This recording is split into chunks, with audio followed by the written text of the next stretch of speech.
بسم اللہ الرحمن الرحیم۔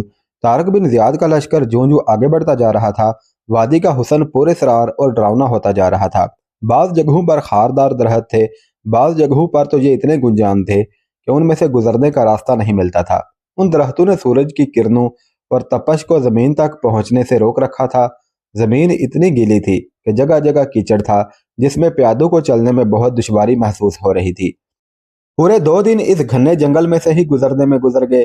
میدانی علاقوں میں لشکر 2 دنوں میں 40 سے 50 میل کا فاصلہ طے کر جایا کرتا تھا، لیکن اس جنگل میں 2 دنوں میں پورے 10 میل بھی فاصلہ طے نہ ہوا۔ ان 2 دنوں کے درمیان ایک رات پڑاؤ بھی کیا گیا۔ یہ صرف جنگل ہی نہیں تھا، بلکہ ٹیلے، ٹیکریاں اور چٹانیں بھی تھیں، کھڈ تھے اور نشیب بھی، جن میں گھاٹیاں اترتی اور چڑھتی تھی اور ان پر پھسلن تھی۔ گھوڑے تو پاؤں جما کر چلے جا رہے تھے، مشکل پیادوں کے لیے تھی۔ وہ دوسرے کو پکڑ کر گھاٹیاں اترتے اور چڑھتے، گرتے اور اٹھتے تھے۔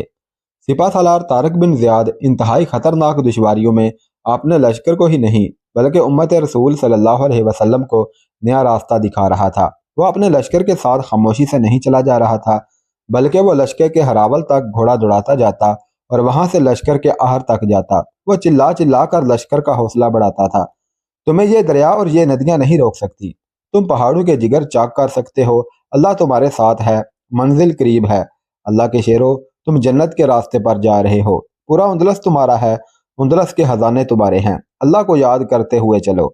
طارق بن زیاد کا انداز ایسا پرجوش تھا کہ اس دشوار اور جان لیوا کوچ کی صعوبتوں کے باوجود مجاہدین کے چہروں پر رونق اور ہونٹوں پر مسکراہٹ تھی۔ طارق بن زیاد کی حوصلہ افزا للکار کے جواب میں لشکر کی بار بار گرج سنائی دیتی تھی کہ ہم تمہارے ساتھ ہیں طارق، ہم تمہیں اللہ کے سامنے شرمسار نہیں ہونے دیں گے، اللہ اکبر، اللہ اکبر۔ اس کوچ کی تفصیلات جو تاریخ دانوں نے لکھی ہیں اتنی طویل ہیں کہ صرف اس کوچ اور راستے کی دشواریوں پر ہی ایک کتاب لکھی جا سکتی ہے۔ یہ ایک تاریخی کوچ تھا جس میں اگر ساری نہیں تو آدھی فوج کی تباہی کا خطرہ اور امکان موجود تھا۔ یہاں 2-3 حادثوں کا بیان کافی ہوگا۔ ایک ایسا علاقہ آ گیا جس کی زمین عجیب و غریب گھاس سے ڈھکی ہوئی تھی اور درخت نہیں تھے۔ تاریخوں کے مطابق یہ علاقہ کم و بیش 1 میل لمبا اور اتنا ہی چوڑا تھا۔ عجیب بات یہ تھی کہ اس 1 میل علاقے میں صرف گھاس تھی جو 1 فٹ سے 4 فٹ اونچی تھی۔ وہاں درخت اس علاقے کے ارد گرد تھے اور ارد گرد اونچی ٹیکریاں تھیں جو درختوں سے ڈھکی ہوئی تھیں۔ وہاں کوئی پگڈنڈی یا راستہ تو تھا نہیں۔ ہراول دستہ سیدھا اس اونچی گھاس میں داخل ہو گیا۔ یہ سب گھوڑ سوار تھے۔ وہ 6-6 7-7 کی صفوں میں جا رہے تھے۔ گھوڑوں کے قدموں سے گھاس میں سے پانی اچھلنے لگا۔ سواروں نے اتنے سے پانی کی پرواہ نہ کی اور بڑھتے چلے گئے۔ ان کے پیچھے پیادے بھی گھاس میں داخل ہو گئے اور پانی میں چلتے گئے۔ اچانک آگے جانے والے سواروں کا شور و گل سنائی دینے لگا اور ان میں بھگدڑ بچ گئی۔ وہ ذرا گہرے پانی میں چلے گئے تھے۔ گھوڑے اپنے زور سے ہنہنا کر بے لگام ہوتے جا رہے تھے، جیسے ان کے سامنے بہت بڑا خطرہ آ گیا ہو۔ وہ پیادے جو گھاس میں کچھ دور تک چلے گئے تھے پیچھے کو بھاگے۔ ان میں سے کئی ایک گر پڑے، چند ایک کی چیخیں سنائی دی اور ان کا بڑا بلند واویلا سنائی دیا، بچاؤ، ان بلاؤں سے بچاؤ۔ ان کے ساتھ 3-4 گھوڑے تو ایسی بری طرح ہنہنائے جیسے ان پر درندوں نے حملہ کر دیا ہو۔ مگرمچھ ہیں، کوئی چلایا، بے شمار مگرمچھ ہیں۔ یہ اونچی گھاس دراصل پانی میں اگی ہوئی تھی اور یہ گھاس نہیں تھی بلکہ پانی میں اگنے والے گھاس نما پودے تھے۔ یہ اتنے زیادہ تھے کہ ان کے نیچے پانی نظر آتا ہی نہیں تھا۔ آگے پانی گہرا تھا۔ جب سوار اور پیادے آگے گئے تو مگرمچھوں نے ان پر حملہ کر دیا۔ مگرمچھ ایسے ہی دلدلی اور جنگلاتی پانی میں پائے جاتے ہیں۔ ان کی تعداد 150-200 تھی۔ انہوں نے چند ایک گھوڑوں کو اور چند ایک پیادوں کو پکڑ لیا اور گہرے پانی میں گھسیٹ کر لے گئے۔ باقی سب وہاں سے بھاگ گئے۔ پھر راستہ بدل دیا گیا اور لشکر پہاڑیوں کے اندر چلا گیا۔ اس وقت تک کئی پڑاؤ ہو چکے تھے۔ مجاہدین کے لشکر کی جذباتی حالت تو ٹھیک تھی، لیکن جسمانی طور پر وہ ٹوٹ پھوٹ چکا تھا۔ یہ طارق بن زیاد کی حوصلہ افزائی کے اثرات تھے کہ لشکر چلا جا رہا تھا۔ اس علاقے کی دشواریاں بڑھتی جا رہی تھیں۔ ایک روز لشکر چلا جا رہا تھا کہ آگے سے 4 گھوڑے آئے۔ 2 پر تو اپنے ہی سوار تھے۔ تیسرے گھوڑے پر ایک مجاہد کو اس طرح ڈالا ہوا تھا کہ اس کا سر ایک طرف اور ٹانگیں دوسری طرف تھیں اور اس کے کپڑے خون سے لال تھے۔ چوتھے گھوڑے پر ایک شیر ڈالا ہوا تھا جس کے جسم میں 3 تیر لگے ہوئے تھے۔ معلوم ہوا کہ یہ مجاہدین ہراول دستے سے بہت آگے چلے جا رہے تھے کہ اچانک سب سے پچھلے مجاہد پر اس شیر نے حملہ کر دیا۔ اس کا گھوڑا بھاگ اٹھا لیکن شیر نے اس کا پیچھا نہ چھوڑا۔ گھوڑا اس قدر ڈرا ہوا بھاگ رہا تھا کہ یہ سوار گر پڑا۔ दूसरे मुजाहिदीन ने शेर पर तीर चलाए, लेकिन शेर ने मरते मरते इस मुजाहिद को चीर फाड़ डाला। उस जंगल में मालूम होता था कि ये पहले इंसान थे जो गुजर रहे थे और दरिंदे बेधड़क घूमते फिर रहे थे, लेकिन ये बहुत बड़ा लश्कर था, इसलिए दरिंदे करीब नहीं आते थे। इसके बावजूद चंद एक खच्चरें और घोड़े दरिंदों का शिकार हो गए। मुजाहिदीन को खबरदार कर दिया गया कि अकेले इधर उधर ना जाएं। इस कूच में कमोबेश 1.5 महीना गुजर चुका था और अभी तक ये खौफनाक और खूबसूरत इलाका खत्म होने में नहीं आ रहा था। तारीख में नुमाया जिक्र एक तंग और इंतहाई बुलंद रास्ते का है जो अब शुरू हो रहा था। यहाँ तक मुजाहिदीन बिल्कुल ही शल हो चुके थे। यह रास्ता एक पहाड़ी के साथ साथ घूमता हुआ ऊपर ही ऊपर चला जा रहा था और इतना तंग होता जा रहा था कि एक आदमी या एक घोड़ा गुजर सकता था। लश्कर उस रास्ते पर चलता रहा। 2-3 खच्चरें फिसल कर लढ़कती हुई बहुत नीचे जा पड़ी। नीचे गहरी खाइयां थीं, उन्हें बचाया नहीं जा सकता था। आखिर कुछ इस तरह हुआ कि पहाड़ एक तरफ हट गया और दीवार की तरह का एक पहाड़ शुरू हो गया जो बहुत ही बुलंद था। लश्कर उसकी चोटी पर चला जा रहा था। फूंक फूंक कर कदम रखना पड़ता था। उस रास्ते पर आने से पहले पूरा एक दिन सारे इलाके में आदमी भेजकर किसी और रास्ते की तलाश में भेजा गया था, लेकिन हर तरफ पहाड़, चट्टानें और नदियां थीं। मजबूरन ये रास्ता इख्तियार करना पड़ा। मुजाहिदीन से कह दिया गया कि वो दाएं और बाएं ना देखें। रास्ता तंग था और बुलंदी इतनी कि नीचे देखने से खौफ तारी होता था। देखते ही देखते 2 घोड़ों के पांव पत्थरों पर आने की वजह से फिसल गए और घोड़े बिदक कर इधर उधर हुए तो लढ़कते हुए कलाबाजियां खाते सवारों समेत नजरों से ओझल हो गए। फिर 2-3 मुजाहिद लड़क गए। उनकी चीखें और वावेला सुनाई देता रहा जो दूर ही दूर फैलता गया। फिर इस खौफनाक वादी में खामोशी छा गई। तकरीबन हर मुर्रख ने उस रास्ते का जिक्र खास तौर पर किया है और लिखा है कि ये तारक बिन ज़ियाद ही था जिसने इतना बड़ा खतरा मोल लेकर लश्कर को उस रास्ते पर डाल दिया था।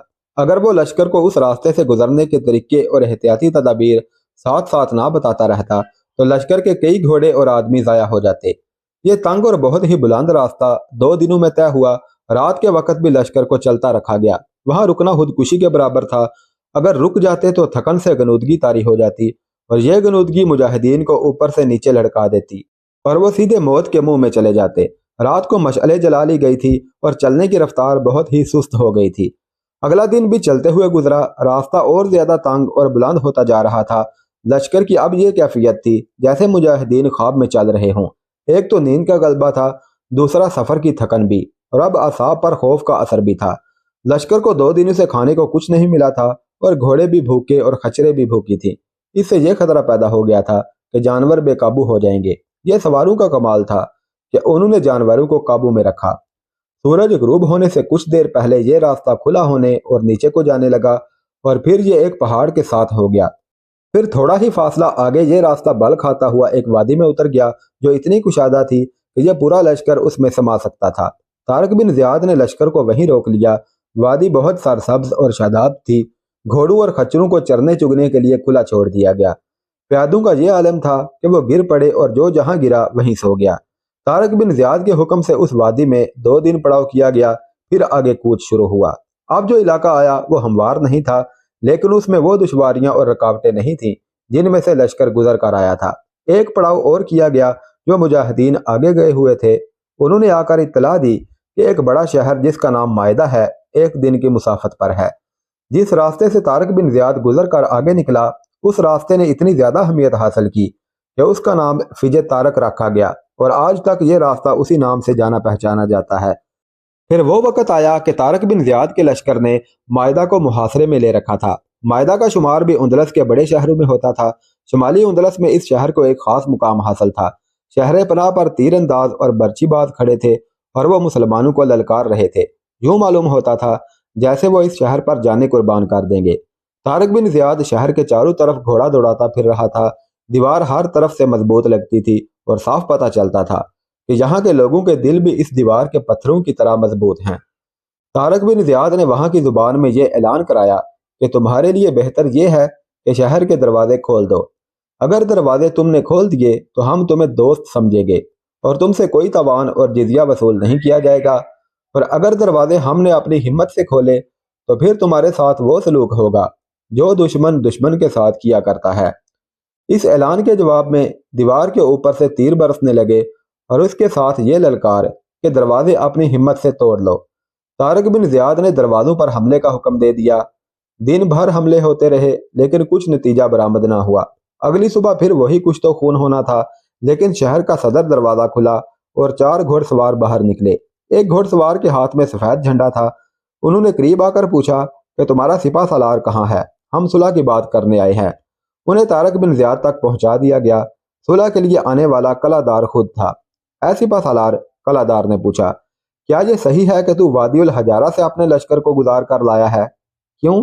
तारक बिन ज़ियाद ने मुस्कुरा कर पूछा, क्या तू हैरान हो रहा है कि मैं उस वादी में से कैसे गुजर कर आया हूँ? हाँ, कलादार ने कहा, मैं ही नहीं, जो भी सुनेगा वो हैरान होगा। इस वादी में से वही गुजर सकता है जो जिन्नात में से हो या किसी की बदरू हो। कोई इंसान जिंदा और सलामत इसमें से नहीं गुजर सकता। हम लोग कई महीनों की मुसाफत कबूल कर लेते हैं, लेकिन उस वादी में से नहीं गुजरते। देख ले मेरे दोस्त, तारक बिन ज़ियाद ने कहा, मैं अपने लश्कर के साथ तेरे सामने जिंदा और सलामत मौजूद हूँ। अब ये सोच ले कि जो शख्स अपने लश्कर को जिन्नात और बदरूहों की वादी में से जिंदा निकाल लाया है, उसके लिए इस शहर के दरवाजे खुलवाना कोई मुश्किल नहीं। हाँ, अगर तू इंसानों की खून रेजी में खुश है तो मैं तुम्हारी ये ख्वाहिश पूरी कर दूंगा, लेकिन ये भी सोच ले कि फिर तू जिंदा नहीं रहेगा और इस शहर की फौज और शहरियों को बहुत ज्यादा तावान और जिजिया देना पड़ेगा। मैं खून रेजी नहीं चाहता, कलादार ने कहा। मैं तस्लीम करता हूँ कि जो शख्स वादी उल हजारा से गुजर आया है उसके लिए कुछ भी नामुमकिन नहीं। हम सुलह की शर्तें तय करने आए हैं। तारक बिन ज़ियाद ने कहा, अपनी शर्तें बताओ। हमें शहरियों के जानो माल और इज्जत व आबरू की जमानत चाहिए और लोगों के घरों में लूट मार ना हो। ये शर्तें तुम्हारी नहीं, तारक बिन ज़ियाद ने कहा, ये शर्तें उस अजीम मजहब की हैं जो हम अपने साथ लाए हैं। हम यहाँ लूट मार करने और नहत्ते लोगों की इज्जतों पर हमला करने नहीं आए। हम इंसानों को वो हकूक दिलाने आए हैं जो इंसान को अल्लाह ने दिए हैं। जाओ और शहर के दरवाजे खोल दो। इस तरह तारक बिन ज़ियाद को मायदा का शहर खून का एक कतरा भी बहाए बगैर मिल गया। इस शहर का नज़्म नस्क हुकाम के हवाले करके तारक बिन ज़ियाद गलेशिया पहुंचा। यह मायदा से ज़रा छोटा शहर था जो थोड़ी सी काविश से फतह हो गया। ऐसे ही तारक बिन ज़ियाद ने एक और शहर तलवेरा फतह किया। यह 714 ईस्वी का वाक़या है। तारक बिन ज़ियाद ने मुजाहिदीन को ज़रा लंबा अरसा आराम देने का फैसला किया। एक मुसलमान तारीखदान इब्न कोतिया ने लिखा है कि तारक बिन ज़ियाद, जो पुख्ताकार और हकीकत पसंद सिपा सालार था, कभी कभी बच्चों जैसी हरकतें करने लगता था। एक रोज उसने हंसते हुए कहा कि वो खजाने मेरे सामने रखो जो मैंने इकट्ठे किए हैं। ये सारा सामान खच्चरों पर लदा हुआ साथ था। फौरन ही उसके सामने करीने से रख दिया गया। यह बहुत ही कीमती अशिया थी। सबसे ज्यादा कीमती वो मेज थी जो हजरत सुलेमान की बताई गई थी। ये मैं अपने अमीरुल मोमिनीन वलीद बिन अब्दुल मलक को पेश करूंगा, उसने बच्चों की सी शोही से कहा। अमीरुल मोमिनीन के लिए सबसे ज्यादा कीमती और खूबसूरत तोहफा तो उंदलस है, एक सालार ने कहा।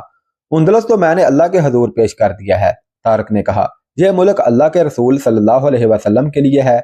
कौन जाने किस वक्त दुश्मन का एक तीर मुझे अल्लाह और उसके रसूल के पास पहुंचा दे। मैंने अपना तोहफा पहले ही पहुंचा दिया है।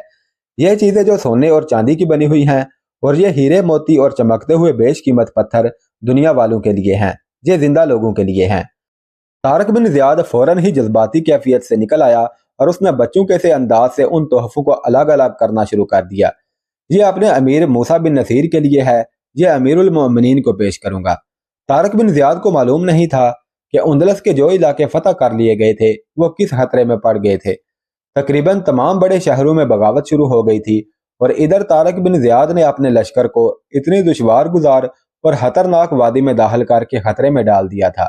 ये अल्लाह का हाथ फजल करम था कि दोनों खतरे टल गए थे। उस वक़्त जब तारक बिन ज़ियाद तलवीरा में अपने लश्कर को आराम दे रहा था, मुरीदा में अब्दुल अजीज अपने बाप अमीर मूसा बिन नसीर को रिपोर्ट दे रहा था कि उसने बगावत को किस तरह दबाया है और बागियों के कितने सरगनों को कत्ल किया है। उस वक़्त उसकी बीवी एजिलोना उसके साथ थी और यह कारनामा एजिलोना का है, अब्दुल अजीज ने कहा, और मूसा को तफसील से बताया कि एजिलोना ने किस तरह बागियों के सरगनों को एक जगह इकट्ठा कर लिया था। उसने कहा कि अगर एजिलोना ना होती तो बगावत का हमें उस वक़्त पता चलता जब बागी तमाम बड़े शहरों पर काबज हो चुके होते, फिर बगावत पर काबू पाना नामुमकिन हो जाता। क्या आपको मालूम हो गया है कि मैंने अपना मजहब क्यों नहीं छोड़ा था?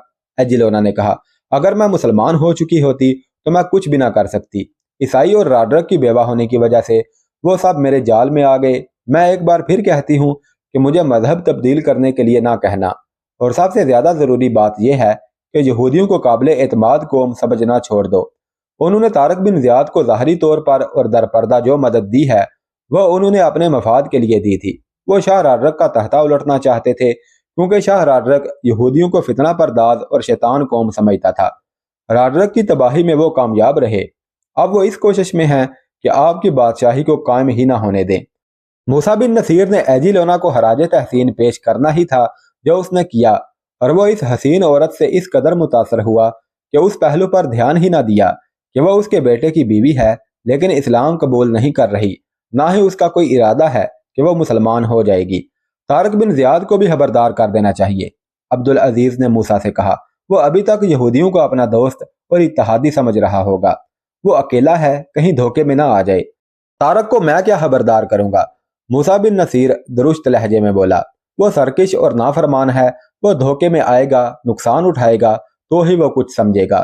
میں نے اسے حکم بھیجا تھا کہ وہ جہاں ہے وہیں رکا رہے، مگر اس نے میرے حکم کی پرواہ ہی نہیں کی۔ گزشتہ رات مجھے اطلاع ملی ہے کہ وہ تلیتلا سے بھی آگے نکل گیا ہے اور ایسے پہاڑی علاقے میں چلا گیا ہے جو خطرناک اور جان لیوا حد تک دشوار گزار ہے۔ کیا تلیتلا سے کوئی آدمی آیا ہے؟ عبدالعزیز نے پوچھا۔ میں نے اپنے قاصد کو بھیجا تھا، موسیٰ نے بیزاری کے لہجے میں کہا۔ میں نے پیغام بھیجا تھا کہ تلیتلا میں میرا انتظار کرنا، میں کسی بھی دن آ جاؤں گا۔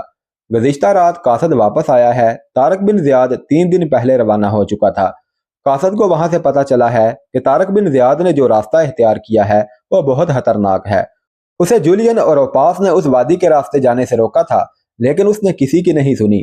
میں اسے وہاں پیغام بھیج رہا ہوں کہ تلیتلا میں آ کر مجھے ملے۔ پیغام کہاں بھیج رہے ہیں؟ عبدالعزیز نے کہا۔ قاصد کو وہ کہاں ملے گا؟ اس وادی کے آگے ایک شہر مائدہ ہے، موسیٰ نے کہا۔ گلیشیا اور تلویرا بھی ہے، ایجیلونا نے موسیٰ کی بات کاٹتے ہوئے کہا۔